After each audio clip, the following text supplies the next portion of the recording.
Bueno, hermanos, los invito a que hagamos una corta oración para comenzar. Amado Padre, gracias, Señor, por este hermoso día que nos das, por poder congregarnos aquí, Señor, para alabarte, para agradecerte todas las bendiciones que nos has dado durante este año. Sabemos que muchos de nuestros hermanos están en problemas de salud, económicos, pero, Señor, cuando tú colocas impedimentos al hombre en la circunstancia que sea, es porque lo estás librando de algo peor. Pedimos, Señor, que nos acompañes con el Espíritu Santo en el día de hoy, en esta tarde, que tu palabra sea predicada, Señor, con sumo respeto, con mucho amor hacia nuestros hermanos y principalmente, Señor, que sea de tu agrado.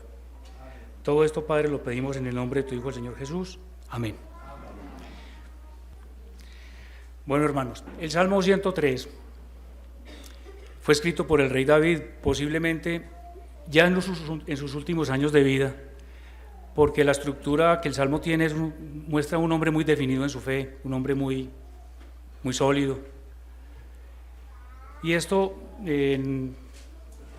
nos da a entender que el mensaje que nos quiere enviar hoy debe ser aplicado a la vida de todo creyente. David en este Salmo está primeramente agradeciendo a Dios por todas las bendiciones y los favores que ha hecho. Aunque él pasó momentos muy difíciles en su juventud y en su época antes de ser rey, siempre agradeció al Señor, más ahora. Entonces él nos pide en su Salmo que lo adoremos, que lo alabemos. Y la alabanza, el agradecimiento es una cualidad muy hermosa en el ser humano. El caso contrario de la alabanza es ser desagradecido. Les voy a dar nada más un ejemplo por cuestiones de tiempo en los cuales personas individuales o el mismo pueblo de Israel fue desagradecido ante el Señor. Ubiquémonos en el libro, en la época en que el pueblo de Israel estaba migrando de Egipto hacia su tierra prometida, y ellos llegaron a la base del monte Sinaí, donde el Señor iba a entregar las tablas de la ley posteriormente. En las Sagradas Escrituras ahí menciona un sitio que se llama la Roca de Oreb. En este sitio ese pueblo se enardeció contra Moisés, querían lapidarlo, estaban enfurecidos con él, y si hubiera sido posible y estuviera Jehová ahí, también lo habían lapidado. Entonces Moisés, muy inteligentemente, como siempre hacía, recurrió al Señor a pedirle consejo.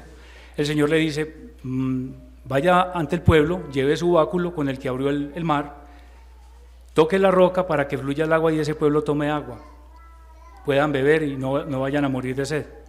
Lleve a los ancianos como testigos y encima de eso yo voy a estar sobre la roca frente a mi pueblo. Estar frente a la roca, dándole la cara a su pueblo, es un símbolo de protección a ellos mismos. Lo grave de todo esto fue que este pueblo dijo estas palabras: ¿está pues Jehová entre nosotros o no?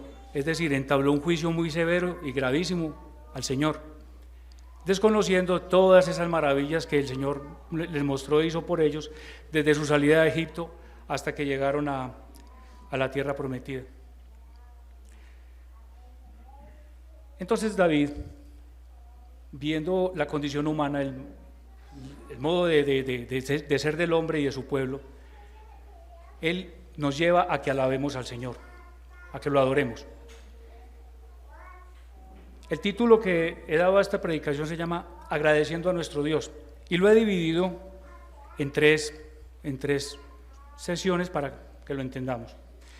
La primera sección es del versículo 1 y 2, la titulé Gratitud y alabanza individual. La segunda, del versículo 3 al 19, por lo que es y lo que hace. Y el tercer título, del versículo 20 al 22, gratitud y alabanza universal.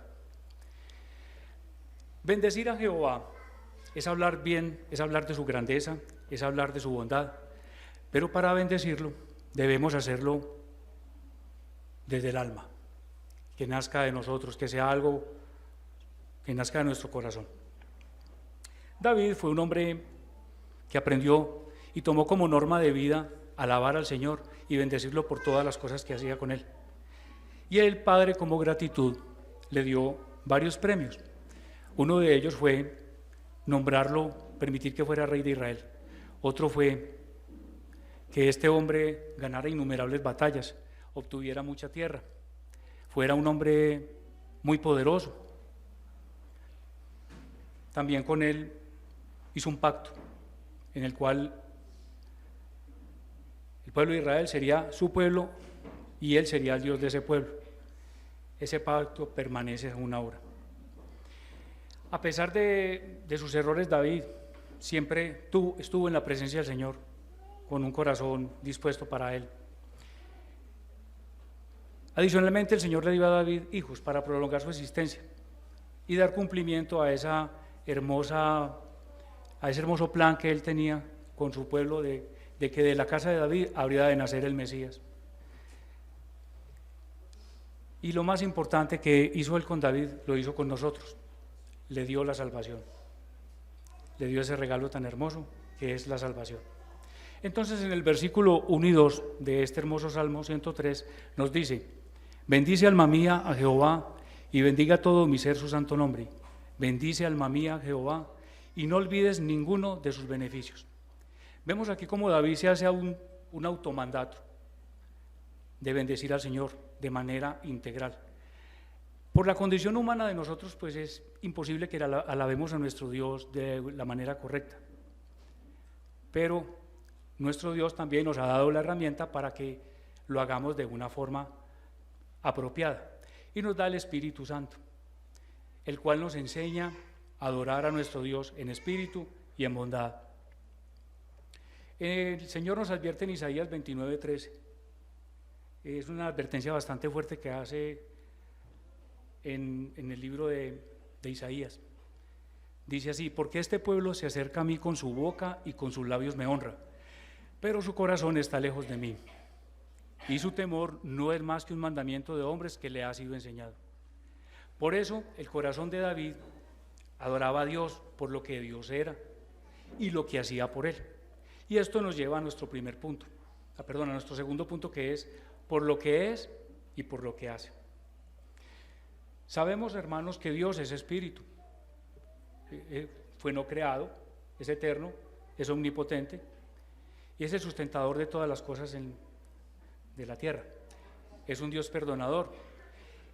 Y este Dios corrigió a David cuando cometió graves errores, corrigió su corazón y lo hizo para rescatarlo y para que beneficiara a su pueblo en un futuro. Esto lo vemos acá en los versículos 3 y 4, que nos dicen: Él es quien perdona todas tus iniquidades y el que sana todas tus dolencias, el que rescata del hoyo tu vida, el que te corona de favores y misericordias.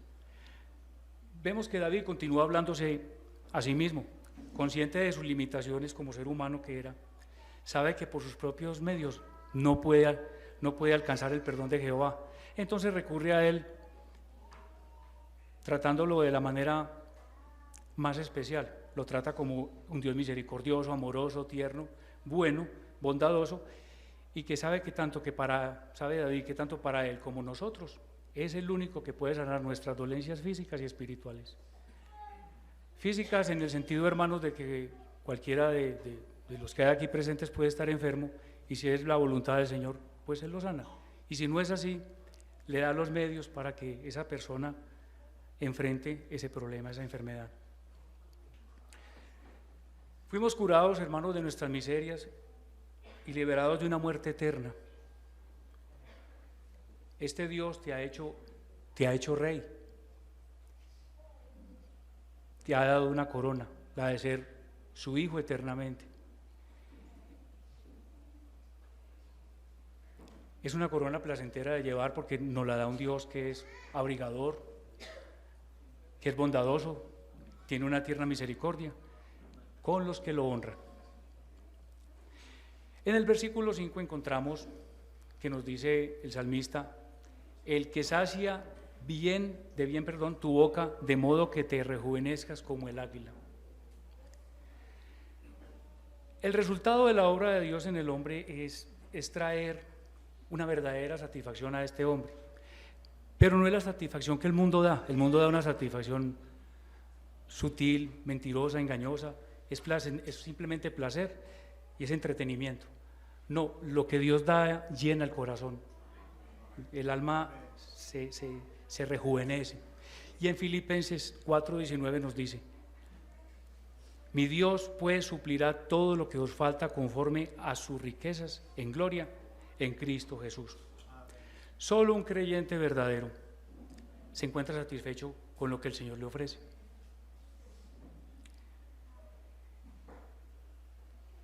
Por eso nos dice que en Filipenses 4:7, y la paz de Dios que sobrepasa todo entendimiento guardará vuestros corazones y vuestros pensamientos en Cristo Jesús. Hermanos, muchos hombres del mundo se sienten llenos, satisfechos con sus pasiones y con sus deseos, y son conscientes y saben que están obrando mal. Y lo más doloroso de todo es que no les gusta admitir que están equivocados, siguen en su vida. Cuando David aquí nos habla que rejuvenezcamos como el águila, él lo que quiere dar a entender es que cuando el Señor transforma un corazón de piedra en un corazón de carne, hay grandes cambios en esa persona, las mismas que hay en un águila. Cortamente les voy a hablar. Un águila es un animalito que puede durar entre 25 y 30 años. Por ahí a los 7 o 8 años esta águila, las garras se tornan muy curvas, entonces le da dificultad coger su presa. El pico muy grueso y las alas muy pesadas. Busca en una peña altísima donde anidar, más o menos por 120 días. Con el pico se arrancan las garras y contra la roca se quita el pico. Por la quietud que el animalito maneja, pierde esas alas y se renueva. Eso ocurre, hermanos, con el creyente. Cuando el Señor renueva un corazón, hay un cambio fundamental en él, una renovación como la que sufre el águila. Vemos que el águila perdió muchas cosas, pero hay una que no pierde, y es la visión. Ese animalito, su visión está puesta en su meta, que es la presa. Y es la misma visión que nosotros debemos tener en la cruz del Señor Jesucristo. ¿Por qué razón? Porque cuando equivocamos el camino, cuando nos desviamos, fácilmente perdemos todas las bendiciones que el Señor nos da. Nuestro amado Padre le da al creyente la hermosa compañía del Espíritu Santo para que sea guiado en todas las cosas de la vida, en todas las acciones de nuestra vida. El Espíritu Santo, cuando realiza ese cambio en el ser humano, es un cambio inmenso, hace cosas muy valiosas. Veamos, por ejemplo, el Señor Jesucristo fue humillado, ultrajado, ofendido, hicieron de todo con Él, y de Él nunca se escuchó una mala palabra, una maldición, una ofensa. Al contrario, bendecía, a pesar de todo. Lo contrario del ser humano. En la condición del ser humano es tan pobre que cuando nos ofenden, al que es hombre no creyente, actúa injusticia con injusticia, o sea, paga con la misma moneda. Entonces el salmista nos dice en el versículo 6 y 7 que Jehová es el que hace justicia y derecho a todos los que padecen violencia. Sus caminos notificó a Moisés y a los hijos de Israel sus obras. Bajo la perspectiva humana, nosotros vemos que muchas injusticias aparentemente no reciben justicia, pero eso no es así. Dios hace justicia para que el bien prevalezca, siempre va a ser así, y su justicia es el sello de todas sus acciones. Puede que la justicia del Señor se demore, pero llega, nunca ha de faltar. En Éxodo 14:14 dice el Señor: Jehová peleará por vosotros y vosotros estaréis tranquilos.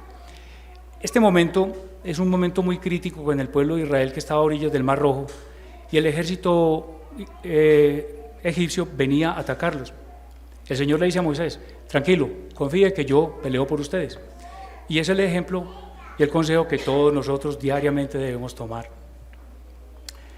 Sabemos que Moisés siempre pedía la orientación del Señor, Este hecho de que Moisés pida al Señor consejería hace que sea un mediador entre Dios y el pueblo. Pero también Moisés cumplía otra misión, que era la de ser un intermediario, un intercesor entre Dios y ese pueblo. Era un pueblo rebelde, desobediente, y siempre Moisés apaciguaba. Y todo esto se dio hasta que Moisés llegó a los límites de la tierra prometida. Vemos en este salmo que David se está exhortando a sí mismo y también a nosotros a dar gracias. ¿Por qué razón? Porque el Señor eligió un pueblo que era el pueblo de Él en ese momento.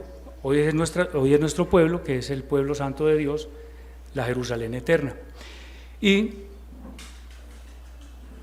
aparte de eso, iluminó nuestras mentes con las verdades de la ley, tanto en el pasado como ahora. Como podemos ver, hay un contraste muy inmenso entre la generosidad de Dios y la violencia del hombre. Son completamente diferentes. En el versículo 8 y 9, David nos dice: misericordioso y clemente es Jehová, lento para la ira y grande en misericordia. No contenderá para siempre, ni para siempre guardará el enojo. En los versículos anteriores, hermanos, vemos cómo David describió la justicia y la rectitud de Dios. Estos aspectos del carácter de Dios son verdaderos, pero también lo son su misericordia y su gracia. Su ira viene, pero poco a poco, después de haber dado muchísima misericordia. Que esta misericordia ya se mostrará a los hombres, vendrá su ira. El Señor en su misericordia se compadece de las personas que sufren, de las miserias del hombre. Es misericordioso y se muestra amable, tierno, ayudando siempre al afligido. Esto es más, pensarán algunos que es un sentimiento de simpatía del Señor hacia el hombre. No, no es así, es un atributo de Él, es una práctica común en el Señor.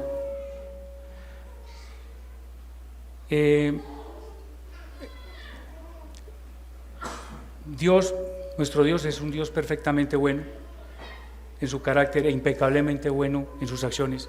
Por lo tanto, es un Dios que solamente puede hacer bien a su amado rebaño. También encontramos, hermanos, que el hombre ha tenido comportamientos muy denigrantes, muy duros, y Dios ha obrado, en cierto modo, más suave de lo que el hombre debiera, o ha sido un castigo más suave de lo que el hombre realmente merece. En el versículo 10 encontramos y nos dice así: no ha hecho con nosotros conforme a nuestras iniquidades, ni nos ha pagado conforme a nuestros pecados. David conocía personalmente la lenta ira de Dios, pero también conocía de Dios esa abundante misericordia que Él le dio. Sabía que los pecados de Él y los de su pueblo eran pecados gravísimos y que merecían un juicio o una disciplina mucho mayor de lo que habían recibido. Debemos alabar al Señor por lo que no ha hecho. ¿Qué no ha hecho nuestro Señor? Pues condenarnos. Él no lo ha hecho, no nos ha condenado. ¿Y qué ha hecho? Nos ha dado la salvación, gracias a esa obra maravillosa de nuestro Señor Jesucristo. David aprovecha muchos aspectos de la naturaleza a través de este salmo y se aprovecha de ellos, hablando de la majestuosidad de la naturaleza cuando el hombre la ve. Y en el versículo 11 nos dice así: porque como la altura de los cielos sobre la tierra engrandeció su misericordia sobre los que le temen. El pueblo de Israel tenía una creencia cultural en ellos. Ellos asumían que habían 3 cielos. El primer cielo era el que nosotros vemos, sus nubes. El segundo cielo es el que ellos observaban durante la noche, con las estrellas, con la luna y las galaxias. Y el tercer cielo era ese cielo donde habitaba nuestro Padre. Lo que da a entender esta comparación que hace David aquí es mostrarnos la inmensa misericordia que el Señor tiene hacia nosotros, comparado con semejante grandeza. ¿Se imaginan ustedes, hermanos, donde David pudiera ver lo que el hombre ha visto últimamente? si así se muestra engrandeciendo al Señor, es maravilloso lo que hemos encontrado. El salmista continúa por medio de alegorías, o sea, con simbolismos, mostrándonos ese inmenso amor y esa misericordia de nuestro Padre hacia su rebaño. Y en el versículo 12 nos dice: cuando está lejos el oriente del occidente, hizo alejar de nosotros nuestras rebeliones. Nuevamente David aquí vemos que utiliza esas figuras alegóricas para mostrar qué es el perdón de Dios, y muestra que el perdón de Dios es un perdón completo y quita toda culpa legal del pecador. A modo como de entender lo que David nos está mostrando aquí cuando habla del occidente y del oriente, o de los puntos cardinales, es que vamos a simular que estamos en un globo y vamos a recorrer la tierra de norte a sur. Cuando arrancamos en el norte, pues lógicamente llegamos al sur y nuevamente vamos a llegar al norte. Pero cuando, como describe el Salmo, el versículo aquí, nos dice que de oriente a occidente la tierra tiene esta rotación. Lo que el salmista dice es que es imposible que cuando empecemos a buscar del oriente al occidente encontremos ese occidente. Nuevamente nos habla de la grandeza y de ese amor del Padre hacia nosotros, que es inmenso. Isaías, en el capítulo 43, versículo 25, nos dice: yo soy el que borro tus rebeliones por amor de mí mismo, y no me acordaré de tus pecados. También en Miqueas 7:18 encontramos que nos dice: ¿qué Dios como tú, que perdona la maldad y olvida el pecado del remanente de su heredad? No retuvo para siempre su enojo, porque se deleita en misericordia. Al día de hoy, hermano, el Señor Jesús, que nos rescata de ese hoyo de miseria en el que estábamos y ese hoyo de muerte, barre todas nuestras transgresiones de una manera divina y perfecta. Tan perfecta que el Padre nunca jamás volverá a acordarse de nuestros pecados. ¿Qué es nuestro temor a Jehová? Nuestro temor a Jehová es reverencia y respeto hacia Él, y debemos profesárselo continuamente. Esta es una de las obras del Espíritu Santo. En los versículos 13 y 14, nuestro Padre se menciona esta obra del Espíritu Santo cuando nos dice: como el Padre se compadece de los hijos, se compadece Jehová de los que le temen, porque Él conoce nuestra condición, se acuerda de que somos polvo. Pues ¿quién más va a conocer al hombre que el mismo Creador? Él sabe que sus hijos a veces muestran rebeldía, siente piedad por los que están enfermos. Cuando lo hemos ofendido y nos arrepentimos de corazón, nos perdona, si hay sumisión en nosotros. El Señor conoce nuestra condición completamente. Esta es una de las razones por las cuales nuestro Dios se humanó en la persona del Señor Jesucristo, para poder estar más cerca de nosotros y comprendernos mejor. Continúa David ilustrándonos y recurre a la misma naturaleza para seguirnos mostrando ya es la fragilidad del hombre, y nos dice en el versículo 15 y 16: el hombre, como la hierba son sus días, florece como la flor del campo, que pasó el viento por ella y pereció, y su lugar no la conocerá más. ¿Habrá cosa más terrible, hermanos, que la vanidad en el hombre? Un hombre alto quiere ser bajo, gordo quiere ser delgado, de pelo negro quiere tener el pelo rubio. Nunca está satisfecho con lo que tiene. Y no cae en cuenta de que el paso por esta tierra es un paso efímero y finito. Nuestro paso es un momento nomás. ¿Cuándo nos damos cuenta que este camino se está cortando? Cuando esta cabellera se pone blanca o se cae, cuando no vemos bien, nos duele el cuerpo, ahí se está cortando el camino, está finalizando nuestro camino aquí en la tierra. Nos indica David aquí que debemos en este momento, tanto para el hombre adulto, el hombre anciano, el hombre joven y el niño, buscar inmediatamente al Señor para no ser cortados por Él, que no nos vaya a pasar eso. Pero bueno, no quiero parecer un ave de mal agüero aquí, hermanos, por primera vez que me subo. Entonces, esa flor marchita, o sea, ese Adán caído, tiene una esperanza. Y es que gracias a nuestro Señor Jesucristo y a su obra redentora, nos da una nueva vida. Y nos aferramos a una promesa que Él nos hizo, que cuando en su segunda venida nos va a dar un cuerpo renovado y glorioso, muy similar al de nuestro Señor Jesús. Una gran ventaja tenemos nosotros y es que nuestro Dios no puede cambiar, es el mismo siempre y eso nos brinda una absoluta confianza. Como lo decía ahora, nuestro Dios no tuvo un comienzo, tampoco va a tener un final, es un Dios eterno, misericordioso, y a cada uno de nosotros nos creó, nosotros somos el fruto de la creación del Señor, tuvo un plan perfecto con cada uno de nosotros. Y en los versículos 17 y 18, nuevamente el salmista nos menciona una de las obras del Espíritu, y es el temor al Señor. Y dice así: mas la misericordia de Jehová es desde la eternidad y hasta la eternidad, sobre los que le temen, y su justicia sobre los hijos de los hijos, sobre los que guardan su pacto y los que se acuerdan de sus mandamientos para ponerlos por obra. Encontramos, hermanos, un contraste inmenso aquí entre esa flor que desaparece, que es efímera, y esa eternidad de Dios. Cuando nosotros somos tomados por el Señor y convertidos, que nuestros corazones son cambiados, se enlaza esa eternidad del Señor con esa fragilidad del hombre. Y el Señor nos da una vida eterna a su lado. Es algo muy maravilloso.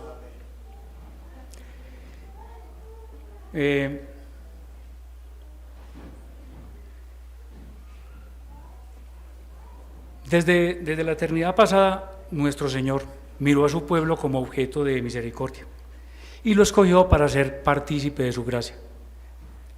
La doctrina de la elección eterna es más deleitosa para los que tienen luz para verla y amor para aceptarla.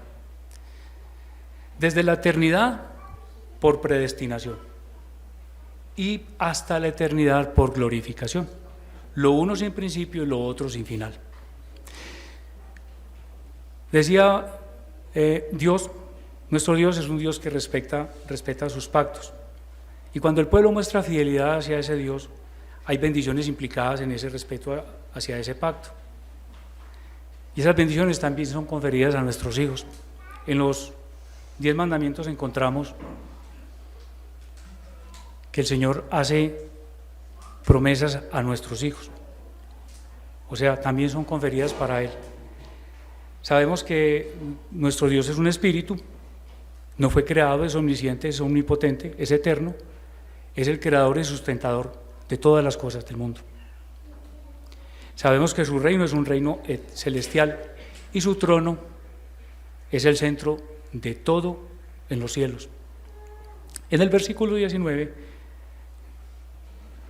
nos habla acerca de esto. Dice: Jehová estableció en los cielos su trono y su reino domina sobre todos. Debemos, hermanos, reconocer a Dios como nuestro gobernador, como el supremo rey del universo. Tiene un control absoluto sobre todas las cosas. Esa autoridad no es delegada, es propia de Él. Y por lo tanto su gobierno es universal. Dios juró a David que el trono de Él sería perfecto. Efectivamente, de la descendencia de David habría de nacer nuestro Mesías. Por eso en las Sagradas Escrituras, cada vez que se menciona al heredero del trono de David, están hablando de las profecías que hablan de Cristo como el heredero de ese trono. En su soberanía el Señor hizo innumerables cosas a través de las Escrituras. Por ejemplo, tuvo un cuervo para alimentar a Elías. Este cuervo le llevaba comida. Tuvo una calabaza para Jonás, para protegerlo de la intemperie. Tuvo un perro para Lázaro, el mendigo, que dormía a las puertas de la casa del rico, para que lamiera sus heridas y mitigara su dolor. Hizo que el Leviatán, esa criatura inmensa del océano, respetara la vida de Jonás. Que un hombre con sus propias manos pudiera matar un animal tan poderoso como un león.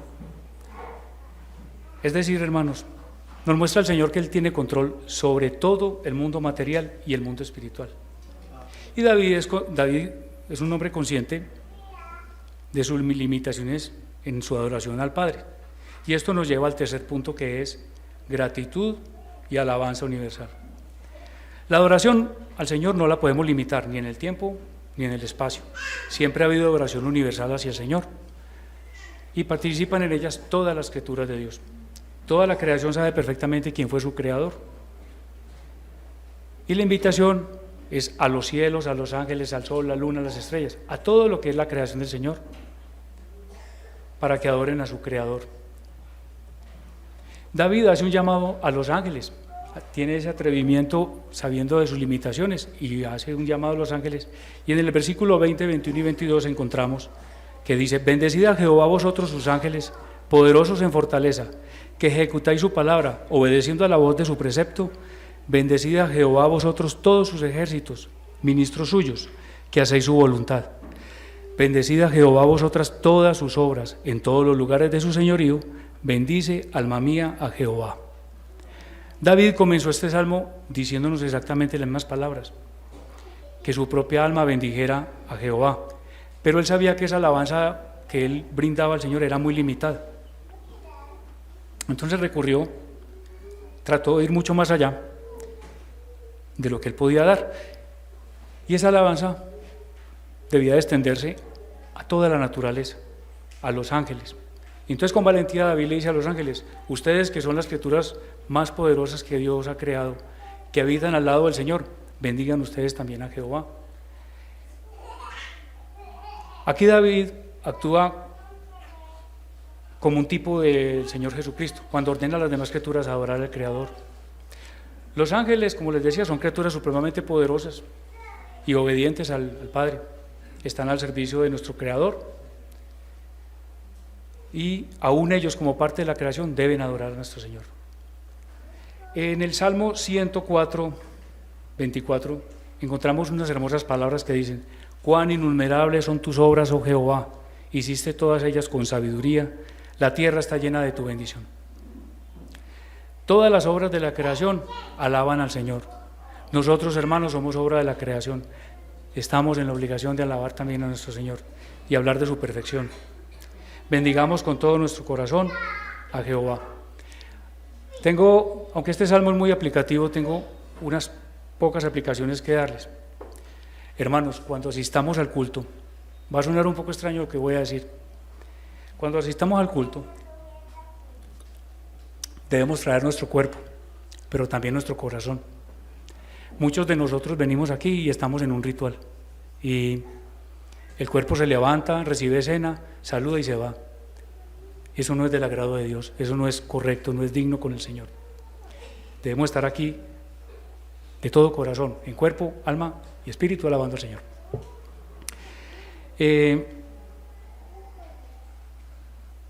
No debemos olvidar las bendiciones que el Señor nos da. Él siempre nos muestra qué debemos hacer, y esas bendiciones debemos cada momento de nuestra vida reflexionar en ellas. Si queremos ser bendecidos como lo fue David, pues hay cosas muy básicas que debemos hacer, hermanos. Lo primero y lo más lógico es amar a Dios sobre todas las cosas, porque uno no puede bendecir y adorar a quien no ama. Cada uno de nosotros debe asumir las responsabilidades como cristianos que somos: leer las Escrituras, predicar la palabra del Señor, hacer nuestro culto familiar, hacer nuestro culto personal, asistir al culto en nuestra iglesia los domingos, al culto de oración los miércoles. Todo lo que lleve ese compromiso del cristiano. Nuestra vida debe ser una ofrenda para el Señor, es decir, perseverar cada día más en nuestra santidad. Es una lucha diaria que nosotros tenemos. Debemos entender, y aquí sí es grave la cosa, que Dios no está a disposición de nosotros para nuestros caprichos. ¿Cuántos de nosotros, hermanos, pedimos unas cosas absurdas al Señor, irreverentes? Eso no se puede hacer. Las peticiones hay que hacerlas con el sumo respeto y respetar la santa voluntad de Él. Lo último, hermanos, debemos bendecir a nuestro prójimo, aunque a veces es difícil, pero tenemos que amarlo. Es otra de las razones. Aquí está el mandamiento nuevo que el Señor Jesucristo nos dio. Como vemos, hermanos, este salmo nos muestra ese inmenso amor que el Padre tiene hacia nosotros como parte de su creación.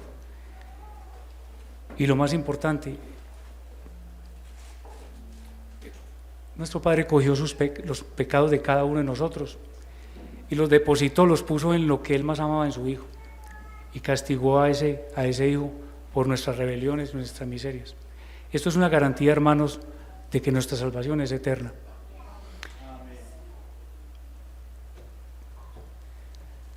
Ahora, si entre nosotros hay amigos que no conocen del Señor, los invito a que en estos momentos lo busquen de todo corazón, que incline su rodilla y su corazón ante el Señor Jesucristo, ahora que es tiempo, que no vaya a pasar como esa flor que puede ser cortada siendo joven o siendo anciano. De pronto no va a haber un mañana, el momento es ya.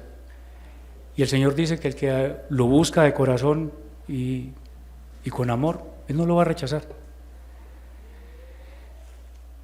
Bueno, hermanos, eso es todo. Hagamos una pequeña oración ya de despedida. Amado Padre, Señor, muchas gracias por permitirnos el honor de escuchar tu palabra, por permitirme humildemente, Señor, estar aquí ante mis hermanos.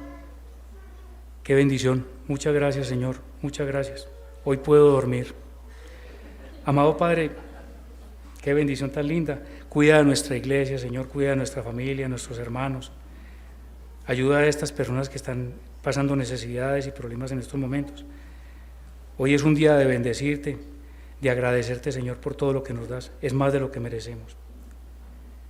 Señor, todo esto que hoy agradecemos lo hacemos en el nombre del único mediador que hay entre tú y el hombre, tu amado Hijo, el Señor Jesucristo. Amén, amén.